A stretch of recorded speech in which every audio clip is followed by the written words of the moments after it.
All right, friends. Hey, this is Pastor Jordan here. Welcome to our Faith at Home Navigating Technology. I am doing this video the next day because I didn't start recording till halfway through. So I'm just going to fill you in on a couple of the pieces that you missed and where we get to in our video time. So we gathered today to do this little seminar on navigating tech because obviously you're watching this because you know that this matters, right? Your kids are being impacted, you're being impacted, and trying to figure out how do we navigate this well. And why I and Rich and Josh decided to put together a seminar on this, you're going to miss their intros. They introduce themselves. Rich and Josh do. There are newer youth pastors and directors who work with our kids. They love your kids. I just really appreciate how thoughtful and how much time they took to really press into this topic and present some things to us as families. So for our own formation and for the formation of our kids. But you missed that. But the reason why we put this together is because we want to help you navigate. And we've seen things over our time in youth ministry that would say, there's some things to be thinking about here. I don't know about you, when you first recognized that technology began to change your life, but it wasn't too long ago. In 2006, I remember some of my college friends, they came and said, there's this new thing on the internet that will change your life. It's called Facebook. Make an account. And so I made an account and I used Facebook early on to, connect with friends from high school or different things. And before I knew it, Facebook was having like this little bit of a part of my life every day. I was on it. And it was like a slow progression. And then in 2010, I remember saving up enough money to get my first iPhone. And you remember what those things look like? They're big little bricks. And I was so jacked about the iPhone, and the iPhone soon became a daily practice or time that I put into it. And thinking about that, it's like, that was 2010. We fast forward, it's 2021, 11 years ago. I can't imagine my life without social media or an iPhone. I can't imagine my life without having the power of a computer right in front of me, and maybe you're in the same place. And what I started to ask myself was this. It was only 10 years ago. How did I live without this thing? Then some warning flags began to come in my mind. I started to have these appointments, with kids who were also had social media or iPhones. And it was a big part of their life. And they would come in and they would say things like, man, I'm really connected online, but I feel so lonely. And I started to go, oh, that's really interesting. Or we'd do a youth event and we'd be talking about sexuality, and we'd have all the kids fill out like just a survey of where they're at with what they're thinking about sexuality, where they're at with the introduction to pornography and different things. And it's so interesting as we read through all the forums, seeing how many kids are struggling daily, weekly, monthly with pornography because of these new devices they have. And I remember sitting with kids' mental health and the wrestling, I started to ask the question, is all of this technology use, is the iPhone, is it good? Should we be embracing everything Apple, Facebook, Instagram, Snapchat, TikTok throw at us? Or should there be some limitations?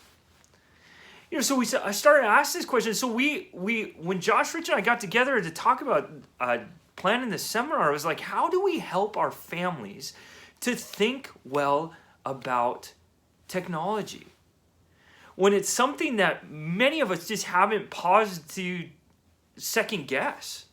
It's kind of been handed to us. And so the question is, should we be accepting, is all of this really good for us? I mean, I think it's really important for us to be thinking about this topic because it takes up so much of our time. I mean, the stats on technology right now is overwhelming, right? It's telling us that this has become an all-out embrace by everyone. The latest stats tell us this, that 221 times a day do we pick up our phones. That's a touch on our phones every 4.3 minutes.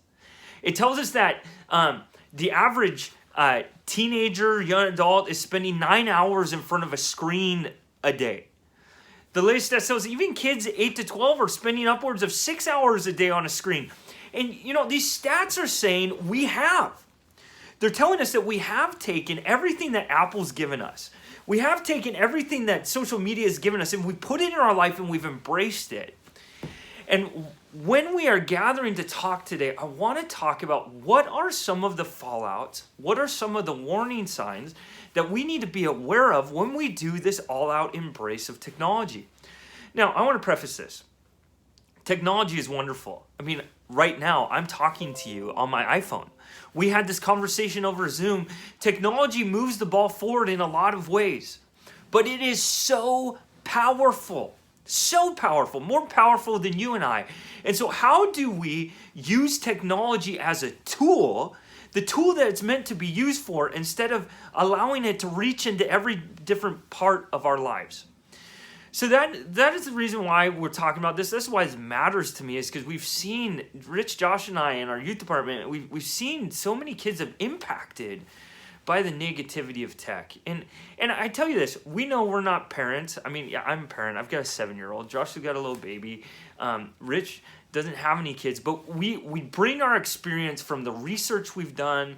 We bring our experience from lots of conversations with youth, and we just want to bring it today to be helpful. But what we'll also do in our time, now that you're watching, is we'll give you some discussion questions to be thinking about so that you can process with your spouse or somebody else you're watching this with to help you think well about the content that we're spending time in. And so we're going to go to our first discussion was just, what are you hoping to get out of our time together? So we're going to pause that. But when you get back from discussion, which you're not going to do, as soon as I cut this video time, you're going to go directly into seeing Rich talk a little bit about what are the fallouts that he sees from us all embracing technology. And then you'll get the rest of the seminar, and you'll get all the rest of the video. That little intro that I just did is really all you missed, other than the guys talking about themselves and probably a couple other things. But that was it, of us saying why this conversation matters. So hope you enjoy the seminar. Thanks for watching after the fact. And if you have any questions, feel free to email me at jordanc@crossroadschurch.ca.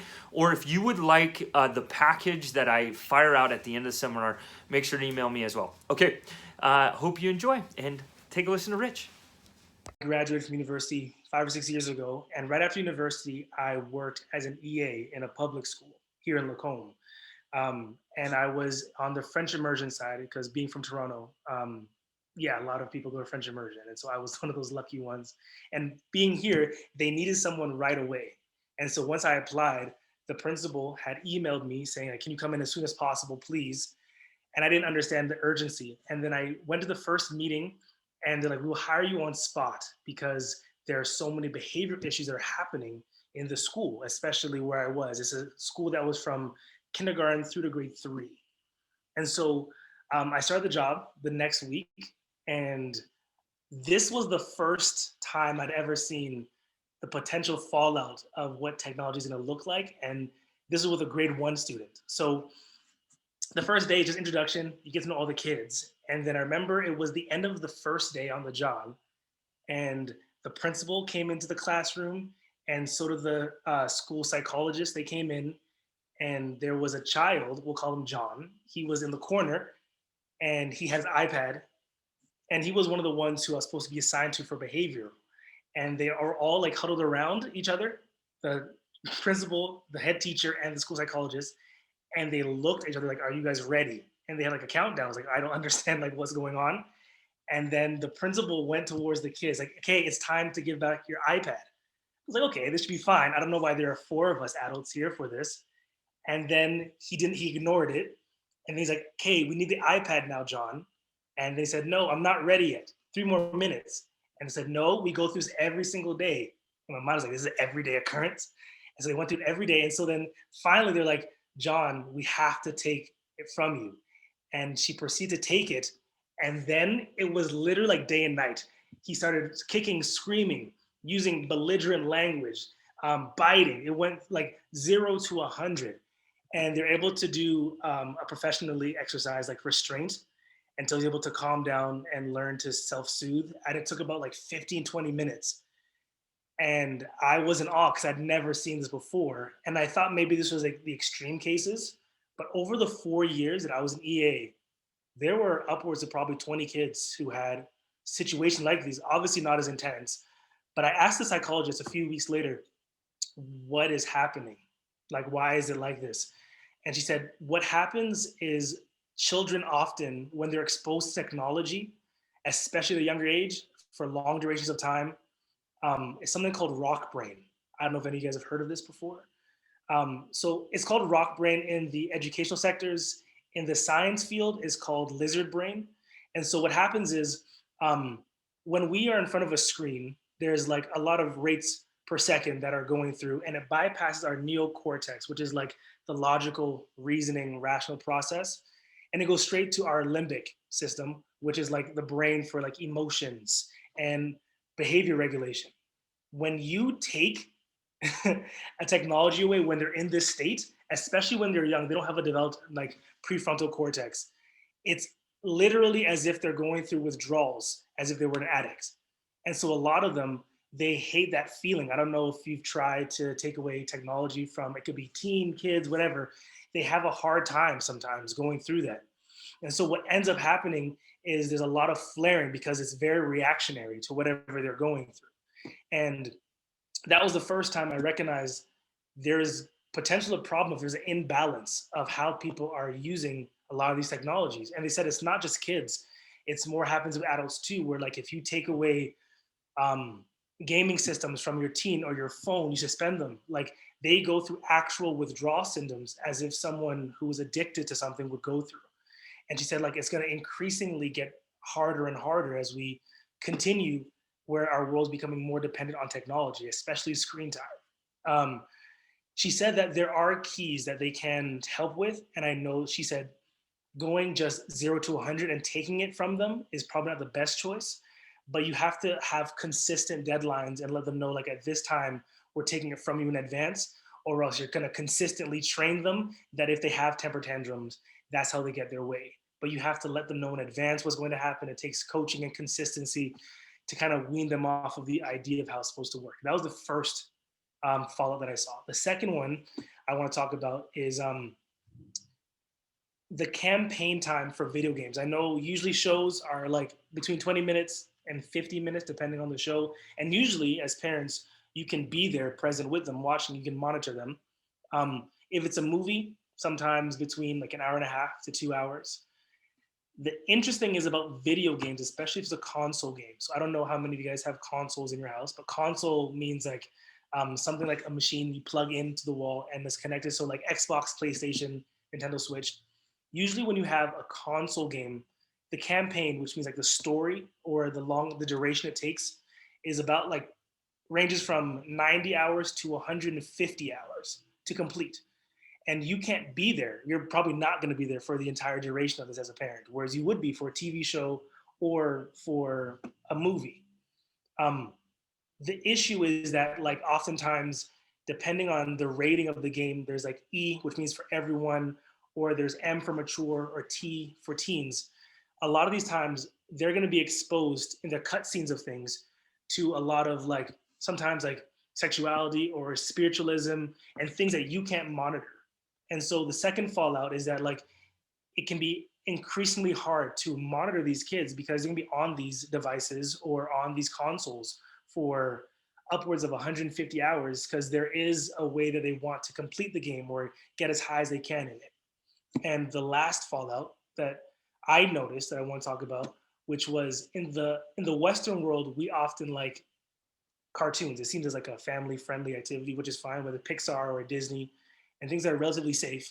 However, there is an underswell of anime that is like sweeping our teens and young adults, where anime is it's based off of like Japan and China, and they're like these animated like shows, and they're more so appealed to like young males because of like its combative and more of like the violent nature.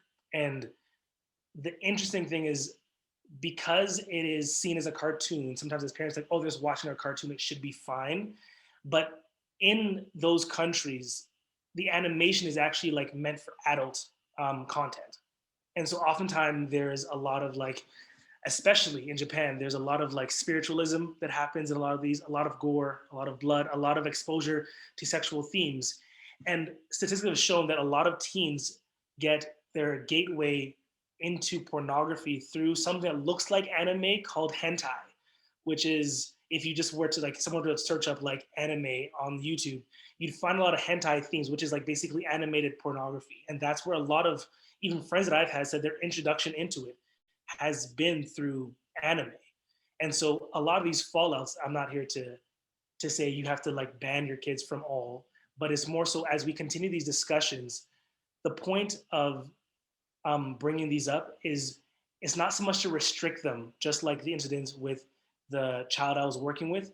It's more, it prevents them from reaching their potential. I know all of you care deeply about your kids and you want them to reach the highest level they can attain, especially as Christians. How can they actually be of service and of use to God and be the best that they were created to be? And sometimes if we don't navigate how to critically think or help navigate them through making good choices for themselves, they are going to unfortunately have sometimes a gridlock on them that is going to be take them into their latter years. I know there are some of my guy friends who still struggle because of something they're exposed to when they were 13 years old. And so it's how do we allow our kids to make good choices when you're not around them? How can we have these conversations and how do we allow them to make healthy, wise, and holy choices, but also learn to navigate for themselves so that they can be the best they can be and be a good influence to others? Sorry if I took up more time than I should have, Jordan. Back to you, sir. No, you were dynamite. Thank you. That was awesome. Thanks, Rich. Appreciate it. I think that's really helpful for us, like when we're talking about, tech and what we're being made aware of. We're trying to think the end game of what are we trying to foster in our kids, right? So we'll talk a little bit later of like the grid, and Josh has brought up this grid for us to think through of like, what do we need to well, actually, I won't say it because I'll take, you're going to say it later. I want to take a punchline. It's really good. It's a great grid for us to be thinking through. I want to talk about a couple of fallouts that probably, just real quick, I'm going to give you a couple bullets and are my greatest concerns about our embrace with technology and the implications it's having on us. And the first one is one that doesn't get enough airtime, but I, in my experience and the research and the data I've collected, I think is probably the biggest fallout. And it's around something that may seem silly, but it's sleep. It's around sleep. And what we don't actually understand about all the way understand about sleep is some of what's going on neurologically when we sleep, and the lack of sleep that many of our teens are getting or young adults are getting is significantly impacting them in several different areas. So there's been some massive studies that have gone on in the last couple of years of like hundreds of thousands of teenagers checking to see how much sleep they get.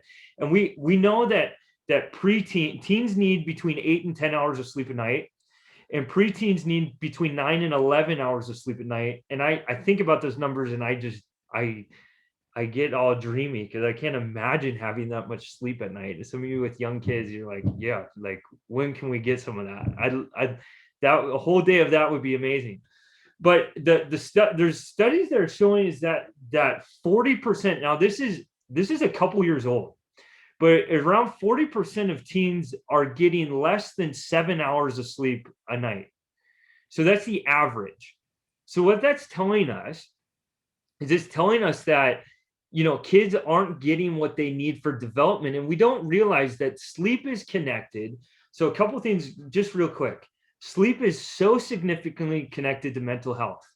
You talk with any kid who is wrestling with their mental health, and the constant contributing factor, and it's one of the factors, but it's a connecting factor. I don't know a kid who struggles with their mental health who does not also struggle with sleeping at night.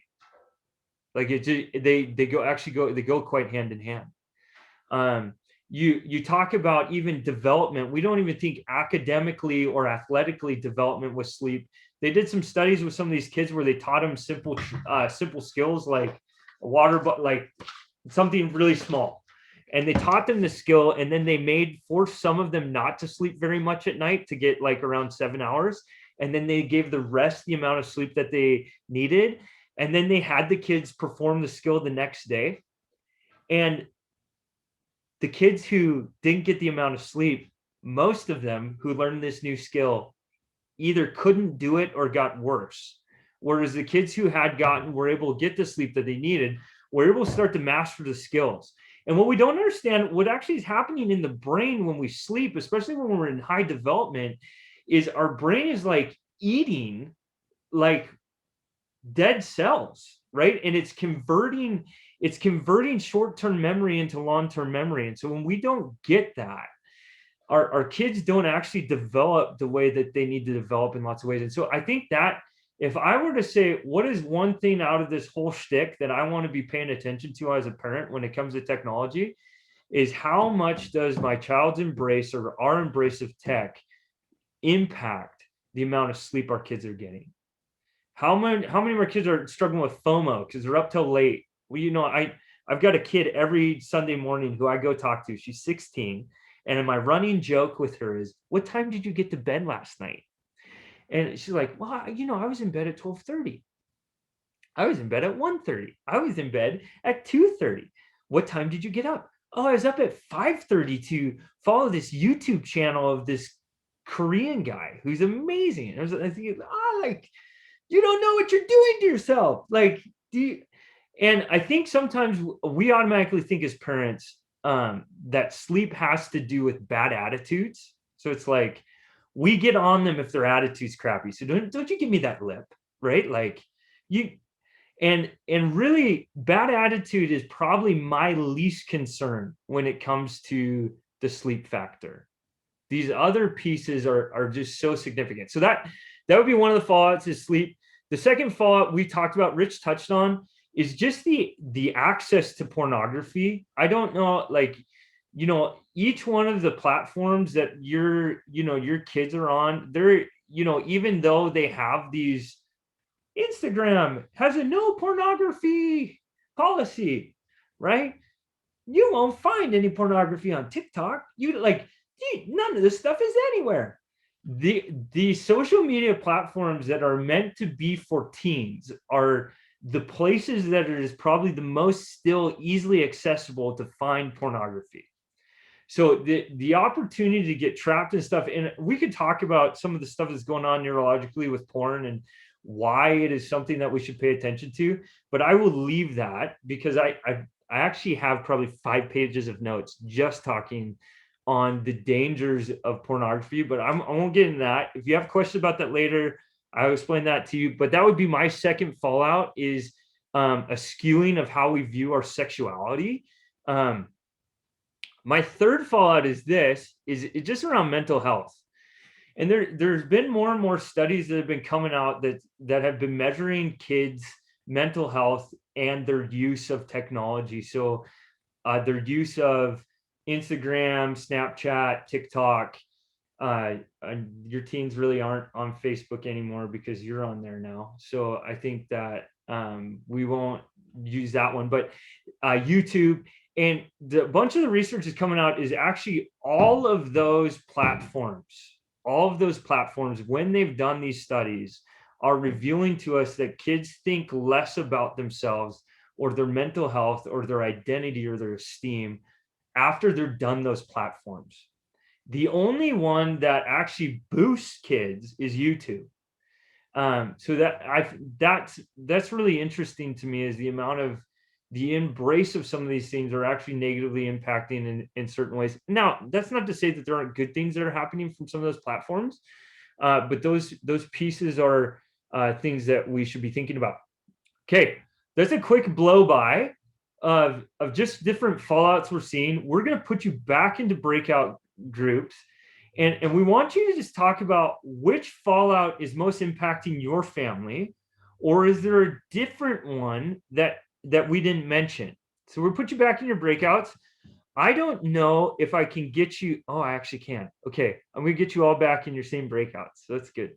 And we'll give you Tracy. Tracy, are you happy with 7 minutes? Or are you checking the Gonzaga score? She's not even in the room right now, so I think she's I'm fine. checking on our daughter, giving her a Okay. 10-minute warning for bed. Come on. Hey, that's great. She's not going to get rock trained that way. You gave her that warning. Okay, All right. I'm going to open We're the doing a room. 7-minute group. I'm going to give you guys. I'm going to give you about 7 minutes. All right. All right, we're gonna get into a couple other little pieces here. So in talking about fallouts, and I think one of the questions is so like what I think we all come to like what do we do about these fallouts as parents, as we think about our families, where do we start? And so I'm just gonna pass over to Josh.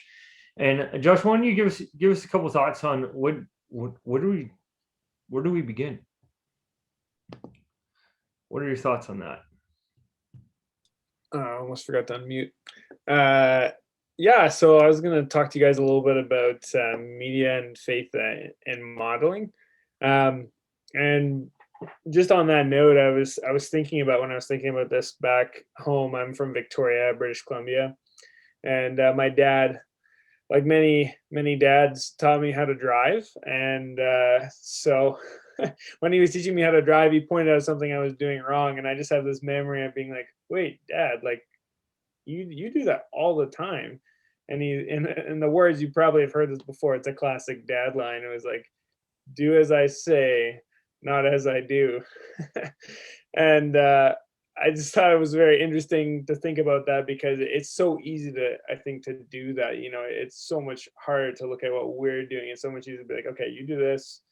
And yeah, do as I say, not as I do. And I think it's really clear to see that technology is affecting kids and our youth. And I think it's harder to see, although the breakout group I was in actually seemed like really aware, but that how our usage affects us, but also how it affects our kids. So our usage affects our kids. So I'm a new parent.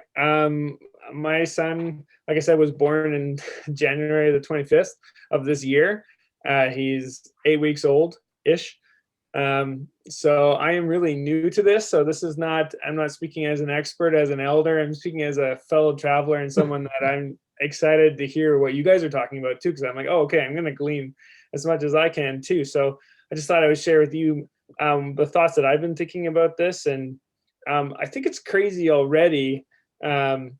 Just like my son is 8 weeks old and already like, if I have a screen or like, I was watching TV and like, he'll turn his head like directly towards that. Like the allure of it, like he just is attracted to it.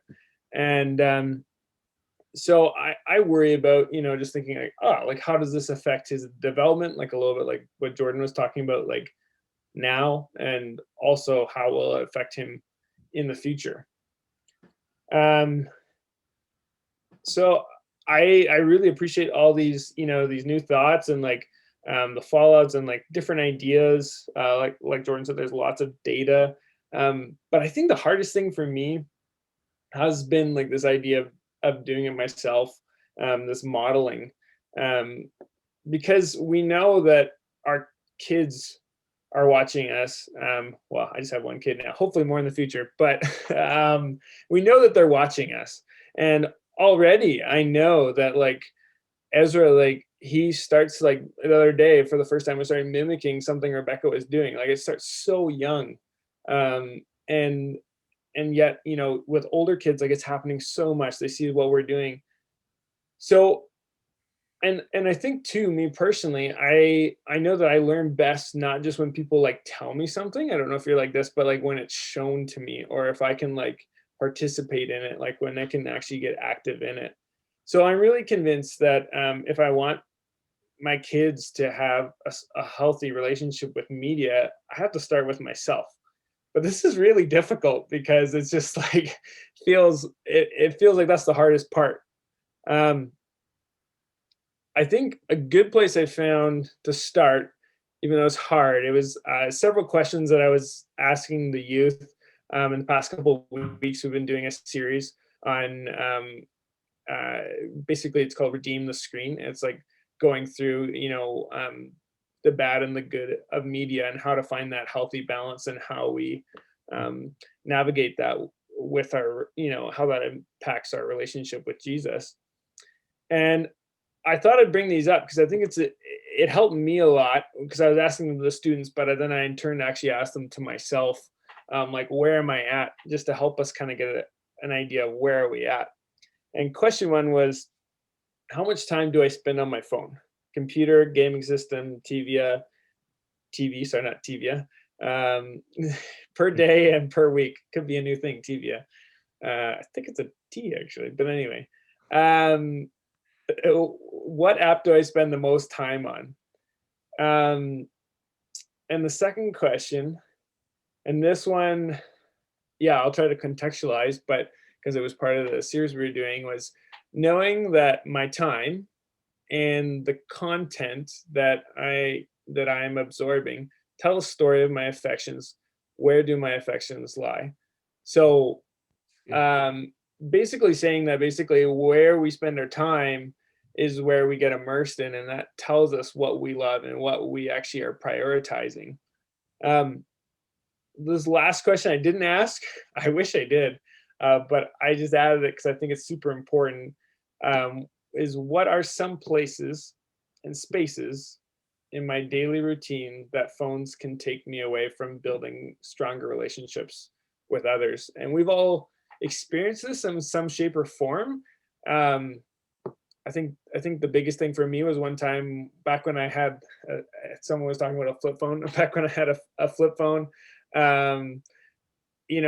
I basically I couldn't do much on it. And I had some friends we went out for tacos, and then when the tacos were done, everybody flipped open their phones. And I was kind of like, I don't really have anything to do with my phone. Like, it's just a flip phone. So I guess I could have texted somebody, but it was that sense that actually these can create barriers. I was talking to the youth, I was explaining, like, it's almost like a wall goes up, and we can use it as a way to comfort and also avoid certain situations. So this was wild for me to realize, like, that, the story of my time, like, that tells my where I spend my time tells a story of my affection. I think that really hit home for me. But it was interesting because for me, the big thing, so when I did the challenge with the youth, was that I had big thing for me, it's really funny, but it was like those little annoying, just no-brainer think games that you kind of like, I don't know if you're like me, I was using them kind of like between times, like, I'll go to the bathroom, I got 10 minutes here. Oh, like, I'm waiting for something. I got 15 minutes here. I was using for that, maybe checking my hockey pool, stuff like that. And then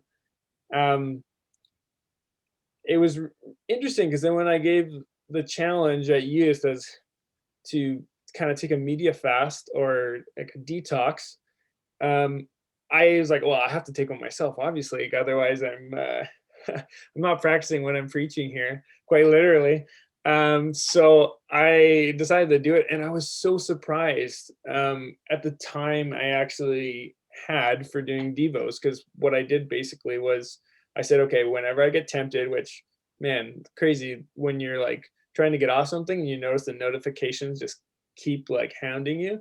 Every time I got tempted or I see a notification or something, I was doing like Devo time. And it was crazy. I'm like, whoa, like I used to think I didn't have a lot of time to do Devos. And then when I took those little 10-minute chunks or those 5-minute chunks that I would have, and I did that, I was surprised with actually the amount of time and just the quality of that time, even though it was just like for 10 or 15 minutes.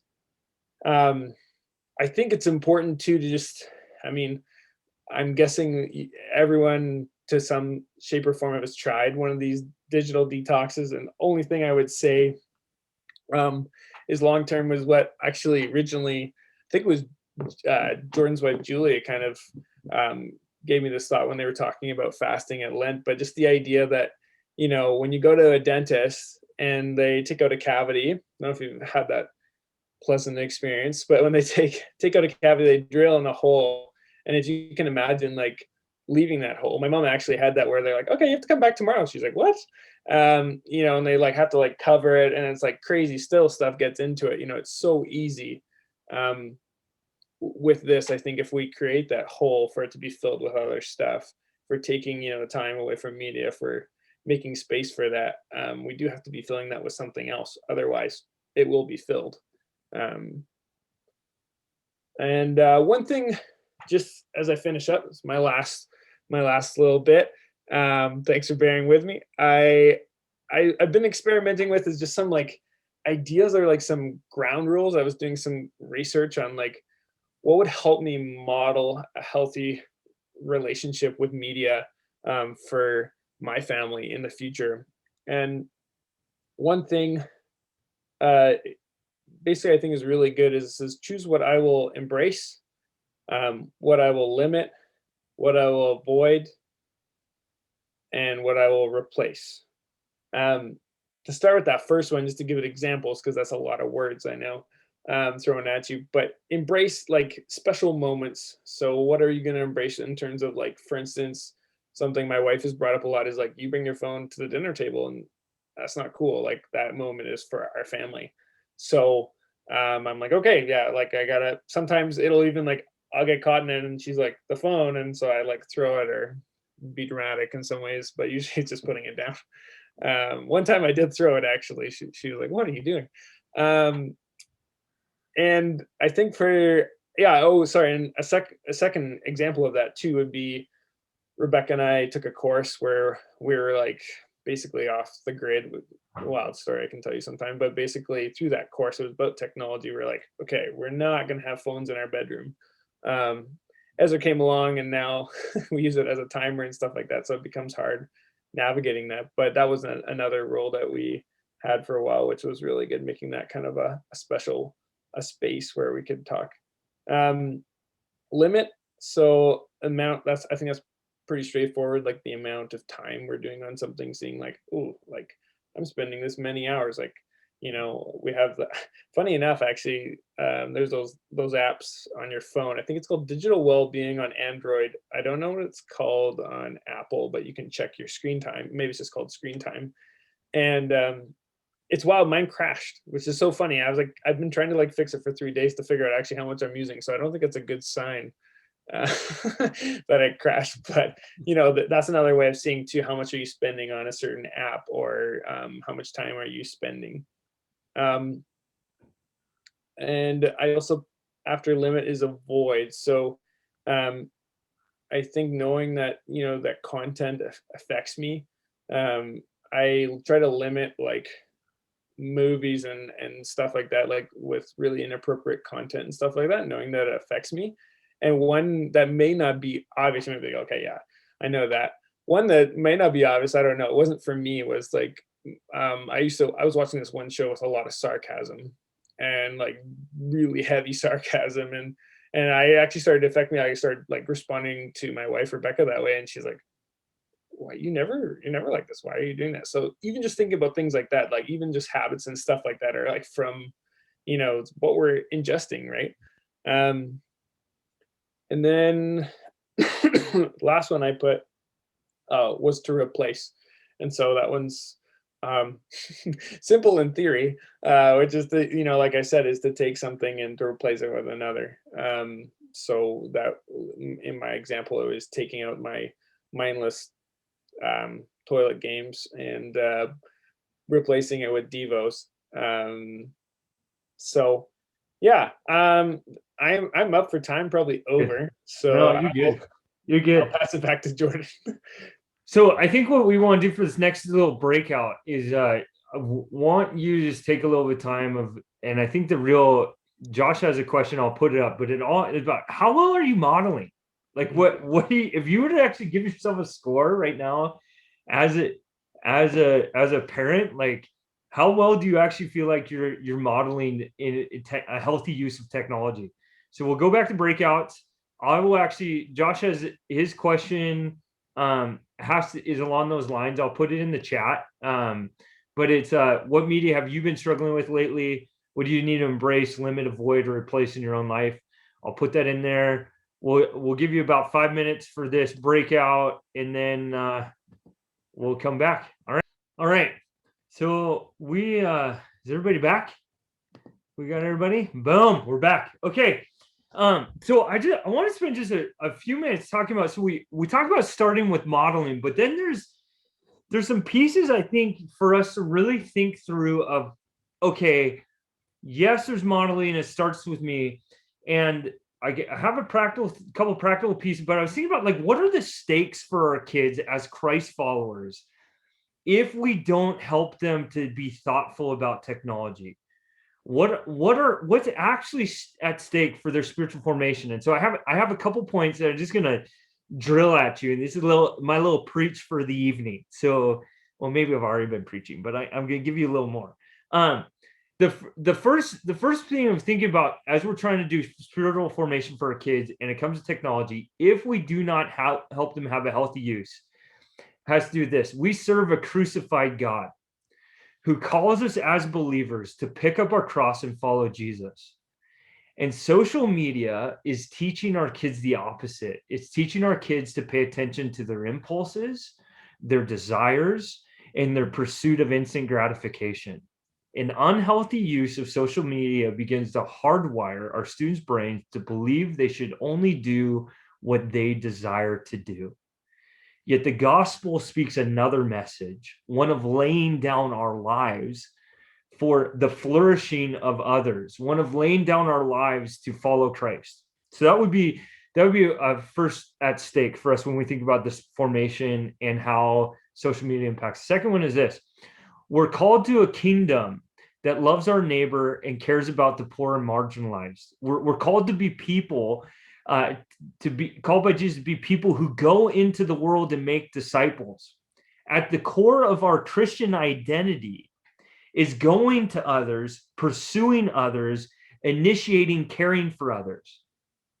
An unhealthy use of social media teaches our kids and technology that they were created to consume and should be pursued by other people.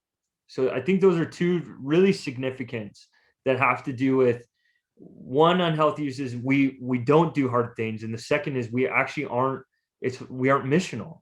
The third is we are called as followers of Christ to a ministry of presence. And what I mean by this is this: I think the greatest gift that we have to offer the world at this stage in the game is Jesus in us. Jesus has made us and made our students and ourselves to be the light of the world. And an unhealthy use of technology makes us distracted and unable to walk in this ministry of presence. We're not able to see around us because of our addictions to our devices. This shouldn't be. We're made for more than being part of a crowd. We're wired to be a part of a community. And in this, I mean, you notice this in your own life. I mean, I was just on Sunday talking with Josh and two other youth students. And one of the youth students is literally, we are all talking together. I've just come up to talk to him. And he's got I think he's in grade 7, has this massive iPhone, and he is playing a game the whole time. I was like, guys, I think we're missing this. We're missing the call to a ministry of presence. And the last thing that's at stake for our fellowship of Christ is a distorted view of sex and sexuality. Social media is prepared to teach your kids about sex. Social media is prepared to teach your kids about masculinity and femininity. And what it is wanting to teach your kids is actually detrimental to their sexuality. Without our voice, this will be the only voice our kids hear about sex and sexuality. I can't actually emphasize this one enough. I think it's partly because many of us, the sex talk or talking about sexuality is so awkward. And yet the online discussion, and it's not necessarily explicit all the time, it's just what the images they see, what a man is. What is a man that you see on social media? It's that Jack guy who gives the YouTube ad that comes up every time and watches them. When are we going to tell you that, you ain't going to lose any weight by jogging? Jogging don't make you lose weight. And he's like ripped out of his mind, is like, yeah, that's a man. Or the image they see of like, what does it actually mean to be female? And so I think there's there's pieces of like that voice. If we don't have a healthy use of technology, those things will start to replace the voices of what we actually desire for formation for kids. So we have to think well and thoughtful about technology. And so what does that mean for us as families? Well, it means planning. It means planning. Really, and some of us love planning. Some of us are like, yes, planning, I can do that. Others are like, I hate planning. But we plan in every other area of our life. We make plans and agendas for our jobs. We make meal plans. We make vacation plans. We make exercise plans. We make school plans. And it would appear to be wisdom to plan around technology where many of us are spending upwards of 9 hours a day on a screen, of thinking thoughtfully of what will be our plan on how we use technology. So I realize like that's not new advice. Lots of you are like, we've got a plan and we are killing it. And so here's the chance right now. We're just going to take a discussion time because I want to hear about your plans. What is working for you? What is not working for you when it comes to your family's use of tech? Let's help each other a little bit. And then we're going to come back and I'm going to talk through this last little bit, and then we'll do one last breakout in Q&A. I'm going to talk through what makes a good plan. And then I think I have 7, actually I have 10 best practices that as we've collected a lot of data and thought about things like these are things I think we have to do if we're going to plan well. These are things we have to put in practice. So I'm going to throw you back to breakouts real quick. I want you to talk about what type of plan, what's working for you as a family, and then we will go from there. So we can give you another 5 to 7 minutes, open rooms, hit it, have a great discussion. What's working for you? All right, I hope you had a good chance to be able to pick each other's brains a little bit. Was it enough time, Brian and Heidi? Do you need more time? Yeah, no? More time? No more time. Okay. Hey, so I just want to spend a little bit of time talking about what do we need to do to make a good plan? Okay, so these are just a few practical pieces of like when we're making a plan about technology. I have some tools that I will be sending you once we're done this seminar that you can put into practice. So I've got like a data sheet, I've got some family contracts, I've got some helpful resources to follow up on. But so when we talk about a good plan, what is a good plan? Well, a good plan engages and helps everyone in the family and is created by everyone in the family. So this is really important, okay? Because most of your kids are not dumb, unless you've got young kids who are in bed before this started, like mine, okay? Most of your kids know that you went to a technology seminar. So, if you come back and be like, listen here, I just watched The Social Dilemma last week, and we've had this technology seminar this week, and nothing's happening anymore. Your kids are going to lose their minds, okay? Because they know you just went to the seminar and it's going to be a phase. So what's really helpful is for you to, for whatever plan you make, to make together as a family. What is the goal? Well, we want to be healthy. We want to be passionate followers of Christ. And so what do we need to do with technology to make sure we're using it healthily and have the conversation with everyone? Like, let's craft this thing together. So some of you may already do that. I think that's really helpful. The second piece is outlining as a family what we're going to use technology for, not just what we're not going to use, not just how we're not going to use technology. Okay, so if we just set up a bunch of rules of like, we are limiting this, we're not being creative enough, right? Because there's things that we use technology for. We use technology like in our home. I mean, our kids are little, right? So we talk about, we use technology for education. So that's one. Like, we use technology for building relationships. Like, we use technology for watching March Madness. These are the things that we use technology for in our home.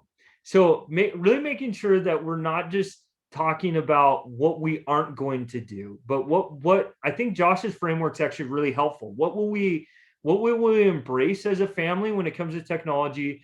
What do we need to limit? Like, we just know that Jordan has a real problem with ESPN, so he needs like 15 minutes a day or whatever that is. What do we need to avoid? And then what are we going to replace that with? So I think why the replacement piece is important, and I hit on this again, is because if we limit and avoid without giving direction to our family of what we're going to embrace or replace, our kids are just going to see our limiting and avoiding as ambiguous legalism. And we will be doing the exact same thing to our kids that our parents did to us, right? Where you like, why is that a rule? That makes no sense. It just feels like straight up legalism. Okay, so we limit and we avoid so that we can embrace something else. This is the exact same spiritual discipline like Josh was talking with fasting. We fast from food so that we can feast on Christ. That is why we do it. And so I think that's a good plan, helps us do that. The other piece is this: a good plan is not something, it's not like a performance review that you do at work or a development review where you like make your plans for the next 6 months and you don't look at it until your next development review meeting. Like a good plan is something that you revisit and talk about. It's a living document as a family, right? Like a technology plan, I actually think, is something that becomes a living document for us that we spend time evaluating and talking about. It's like the document that we use, maybe some of us, for our marriages, right? I have a marriage plan. My marriage plan is this. Every couple weeks, when Julie and I have our date, I ask these questions. How are we doing with communication? How are we doing with sex? How are we doing with friendship? How are we doing with parenting? We talk about those things. That's part of our plan. So the technology plan should be very similar. So I think that's important. And when we're done here tonight, I'll fire some of those things of some ideas on crafting some plans, some different templates, some contracts. We'll even give you Josh had found just even a parent contract of like, this is what our kids can hold us to. Some of you might not like that, but I'll send it anyways. So here we go. Now we're going to get into the best practice stuff. In all of the reading that I have done in different research and thinking and time spent with parents, I think I have 10, I think it's 10 best practices, okay, for you when it comes to tech. So practice number 1, set a bedtime for your devices and an awake time. So just like you have a bedtime and you have a time you get up, what time do all of our devices go to bed and what time do they get up in the morning? Some of you would like probably have a little sheet out to like, check, we already do that. We're amazing. I think this is a helpful one. Set aside an hour a day a week, and a week a year to disconnect from screens. I think that there's a habit around fasting that I think is really helpful when it comes to our screens. Habit number 3, phones don't come into the bedroom with you. So I think even as married couples, definitely with our kids, I think we need to not have phones in the bedroom. If it's alarm, I know there's all kinds of things that we use our phones for, but I think phones not in bedrooms. Best practice number 4, no data on phone until you can drive, and no social media until you're at least 16. No data on phone until you can drive, and no social media until you're at least 16. That's number 4. Number 5, best practice. No phones when company is over. No phones during, I know that's hard to imagine. Can you imagine having company over? No phones when company's over, no phones during family time, no phones at meals, and no phones in the car. Okay, you're probably wondering why no phones in the car. This is why for those of you who have kids right now and you feel like all you do is drive them to things, I know we're during COVID and maybe you're not doing that as much. Your car time is your best relational time with your kids, hands down. You have a captive audience with them.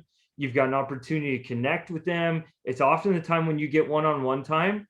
This is probably the hardest sell when you've already allowed your kids to have phones in the car. But if you're in a proactive stage right now of like your kids don't have phones yet, I would suggest that the no phones in the car is a great rule as far as building a relationship with your kids. Now, maybe some of your kids are like, my kid drives, so it's not a big deal. But I think that's a best practice. Best, I don't even know what number we're at. Number 7, sure. When at home, phones are connected to a docking charging station. Phones just don't go with you wherever you want. They live in a certain spot in our house. They go here. And when you need to use your phone, you go there. Best practice number 8, watch The Social Dilemma with your kids. If you have not watched The Social Dilemma with your kids, you should watch it. It's dynamite. It'll give you a picture of how, how powerful social media is, how like who's building these things. There is no moral compass to who's building these things. It's like they're trying to hook your kid no matter what. They don't care that your kid's 12. If they can show you some soft porn so that your kid will stay a little bit longer on their social media site, they're going to do it because they know that you maybe the longer you're on, the more you're going to spend money. So the Social Dilemma it will be super helpful for you to have a conversation with your kids about social media and technology. I didn't really encourage you to watch it. Number 9, commit to spend money on helpful tools. Where our money is where our affections are, and where our money is shows us what we value. And there's some great tools out there that help us pay attention to technology. One is like RPact, one is Meet Circle, one is Bark. I will show you all these apps later. You're probably like, why do they all sound like that?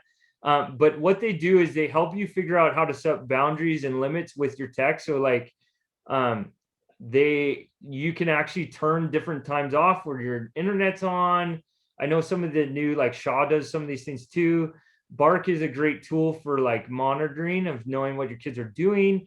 I think some of these tools are like accountability. I think is really important when it comes to tech in a lot of ways, just because I know we talk about our kids deserve freedom and independence. These tools are too powerful for you and I, actually. Okay, so I think we need to realize that. So if we recognize that we struggle with our own addiction to the tools, we know that we need accountability. So we need to make sure that we're setting things up for our kids because they're too powerful for us. And I think it's just important for us to admit this, of like, we're actually going to spend some money on some of these tools. I'll send you in the resource sheet, I'll tell you exactly what those tools do. But we're going to spend some money because we recognize that we actually do not have what it takes on our own to like healthily live out our technology plan. We need help. So that's the last. And then the last piece, best practice, is this. And this, I think that I was inspired by someone who is here tonight for this practice. And it's this: don't listen to, we're the only kids around who have rules like this. Okay. Don't listen to it. It's exhausting. Your kids are smart. They know that they can try and manipulate with you. That is a load of garbage. Okay. We are the only kids around who have rules like this. I think when we're thinking thoughtfully about things, one of the things that we really recognize with parenting, especially with technology, is there's just a lot of people who aren't thinking about technology. And I think it's a good sign to see that we're taking time to be thoughtful about technology. And I'm hoping that the day will come when our children come back to us and say, thank you. Thank you for helping me become a critical thinker. Thank you for helping me be a problem solver. Thank you for helping me be thoughtful when it comes to these habits. And so I hope that you will find encouragement in this group of people here tonight, that you aren't the only ones who are trying to be thoughtful on this. Okay, so those are best practices. We're going to give you some time back to discussion real quick. And then if you got to go, you can go. But if you've been dying to ask a certain question that is more, has to do with something, we'll come back right after this breakout and you can fire away questions if you want. we've got, I think we've got a lot of different things that we've been thinking about this that we couldn't touch on this talk.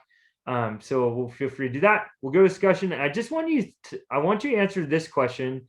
What's one thing you're thinking about tonight and one thing you should put into practice? Oh, I only give you 9. That's the worst. Only 9 suggestions. Okay, I'll come up with a 10th when you come back. Thank you for that private direct message that just came to me.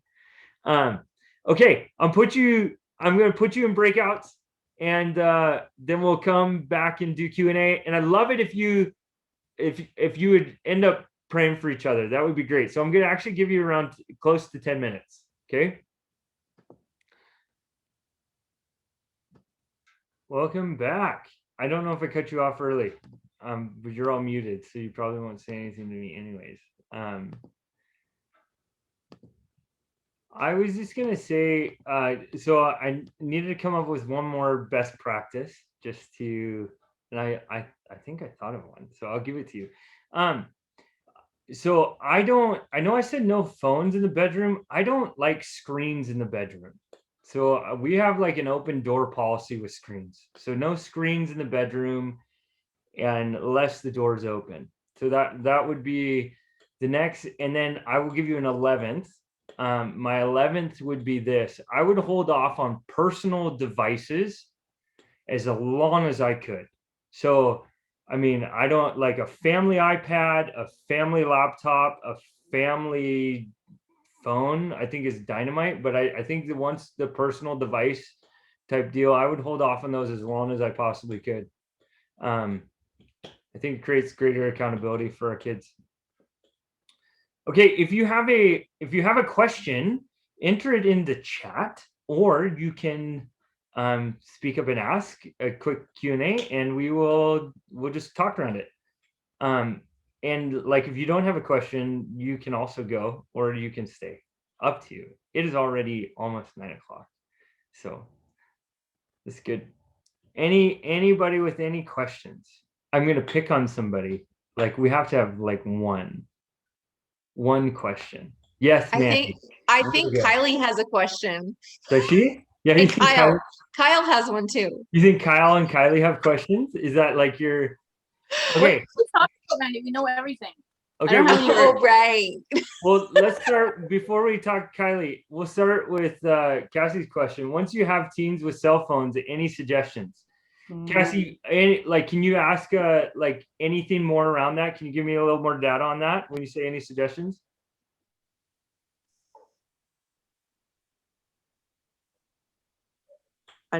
Okay. I just meant specifically like, because you said 16 driving, like, Yeah. I don't know.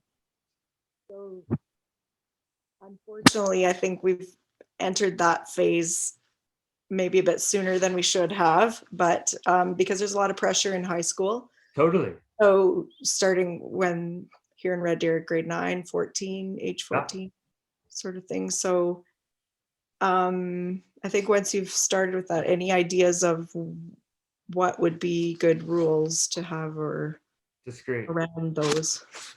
I think this is where the plan is really helpful to come back around, because I think you can create, when we talk about a technology plan as a family, we can come back around and talk about what are our hopes for best practices with our phones as all of us adults who have one, right? Like, so what are the things, what does healthy look like? And so I think I would start with like a brainstorm session with the family, like, so there's no bad ideas. So I have a blue sky brainstorm session of saying, what does healthy look like with our phones as we are individuals, as responsible in the car or all these places?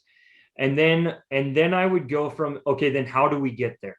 What are some things that we all need to do? So I think that would help probably set some railroad tracks in where we're having the conversation all together. And I think oftentimes one of the things that we find with our kids is actually they surprise us with like the plans they create. Like they actually create pretty decent plans as far as even being like, sometimes they're too strict. You're like, oh, actually, let's pull that back a little bit because that's not really realistic. But I would say that would be my starting point with my kids if I had already let the cat, not the cat out of the barn, what is it? Horse, whatever it is out. If I let something out of the barn earlier than I wanted to, I would really make sure that we created together. Rich, Josh, do you guys have any thoughts on that? No? Okay. All right. Is that helpful? It may not be. So yeah, okay, great. I guess you have to say that, right? Like, yeah, that was helpful. Okay, Trace, any tips on when is a good time for kids to get a phone? We're way as out. It's like, so I would hold off as long as possible, and I would hold off on data as long as possible, because when you have Wi-Fi, you can control it, right? So with some of these tools, just because I think the kids develop their own practices, and you're the one who wants to set the practices. So I don't know what that is. Like, I think, like I said, data on your phone, not until you can drive. Like, that would be my preference. Somebody else might have a better thought around that. Yeah. I'll jump in here a little bit, just because there are some reasons to get a phone in some ways. Like, we're talking things like safety. So, Yeah. When your children want to be more independent, want to visit friends in town, we didn't have data on our child's phone or device. And then, there was a few times during the last months of June, and it's like, she went biking with a friend, we're not sure where she is. Like, maybe it's a good idea at that point those are good reasons too. But with that, then you can, like I said, make the plan. Sure. For how to use it. And I've had friends that have had family phones, so that when that child goes, they have access to not really the data, just the ability to call. Well, and I think that's the piece of you're trying to figure out, and I think the big thing that when I giving the idea of no data is, I'm trying to figure out, how do I not give them so much power in their hand, right? Like, so when we talk about the data on the phone has more power than I can handle, right? Like, on my own. So what can I give them that actually is a reasonable amount of power for the responsibility that they have to do? And so I think I try to line up, what is their responsibility, or what are we asking of them, with what type of power can I give them? So what type of power does this require, right? So when you're talking about driving, right? So when they're driving, and you're thinking about it, yeah, maybe data is helpful for when you get in a jam. But you also, I think we have to remember around safety too, like, we were all kids once and teens once, and we didn't have cell phones, right? Like, and so I think there's a piece there of, like, trying to be able to figure out, yes, there is a new norm, but what when we're talking about safety, where are we pushing it too far because of technology, and what's a good line for us to be thinking about? So I think that's really helpful, Cassie, to be thinking about, like, when does the safety meet the power we need to give them? Like, I think that's good. Yep. And I was just going to add to that, like, one of the things is there's very cheap talk and text plans for kids once they start babysitting and venturing out on their own, and they don't have data, but they allow you to text your kids, and your kids can phone you if they're babysitting, because people don't have home phones anymore. Yeah, and that's great. That was the biggest challenge for us, was when Sophie would babysit and she wouldn't be able to contact us. Those are nice because they don't have the data, but they can still text you and phone you. And you can get really limited ones that have like 25 text messages and like 60 minutes of data a month. And we know all the kids you're texting and exactly what you're saying. Yeah. No, that's good. Hey, Shindell, you said, how about a session specifically on pornography and healthy sexuality? That, if there were people who wanted that, I know that that is a big passion of Julie and mine. So to talk about sexuality, healthy sexuality, masculinity, femininity, and some of those pieces. So if that would be a benefit to how do we navigate some of those conversations? What are some of the things culturally that we've done to like kind of hurt our view of what femininity actually is and masculinity and all those pieces? I think we'd definitely be up for doing something on that. Jared, since right now kids are more socially disconnected with COVID and they're wanting to use tech to connect with friends, how do you find a balance in that? We used to have to call each other. There was a set time allotted. Now they just message when they go, which can go on indefinitely. I think that's part of the challenge. That's the part of the challenge, right? And so I think that the piece of this is where we have to really know what do we use technology for, and also know what do we limit. So what are we going to say as a family is healthy, right? So 2 a.m. not healthy, 1 a.m. not healthy, midnight not healthy, 11 probably not, like depending on the age of our kids, where does it become unhealthy?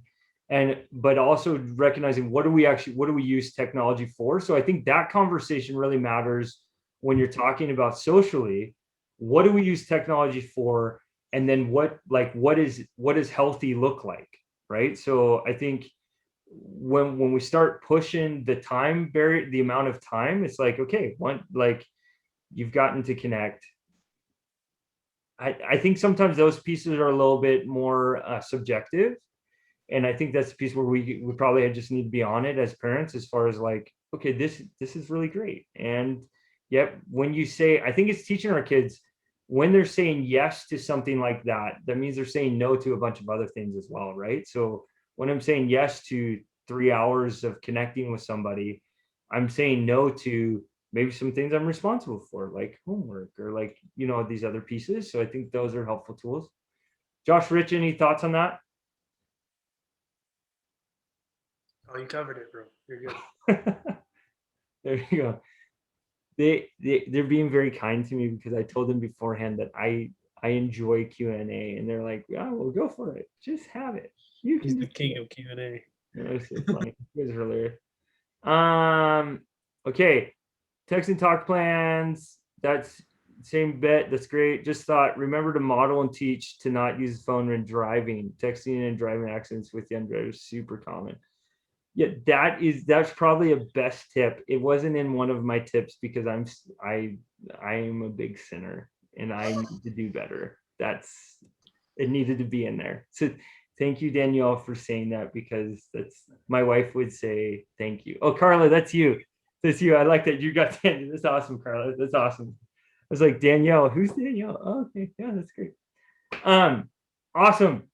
Jordan, I was just going to say one thing on that. Actually, we have a youth leader who is a police officer, and he was actually saying that even if you touch your phone, like you physically touch it, you can get a fine from that. So it's like if you're physically touching your phone while you're driving, which is crazy.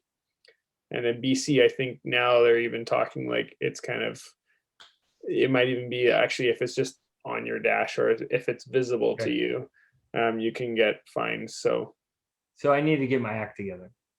Me too. That's helpful. Yeah, Kyle's nodding. Yes, get your act together. That's great.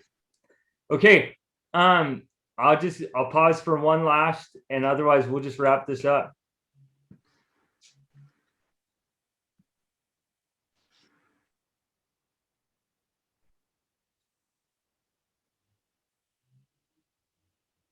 All right. Thank you everyone for coming tonight. It's just a gift to be together. Thank you for being so thoughtful and thinking well about tech and your families. I am really grateful because this conversation really matters, and it'll be a conversation that we continue to need to be sharp on and continue to need to be thinking about. So thank you for taking the time tonight to spend time with us and discussing. Thanks, Josh and Rich, for your great contributions and all the work that you do with our youth. We know that this is an area that probably impacts what you guys do more than in K-6, but we still are trying to figure out how to be proactive with it. So just great to be able to partner together.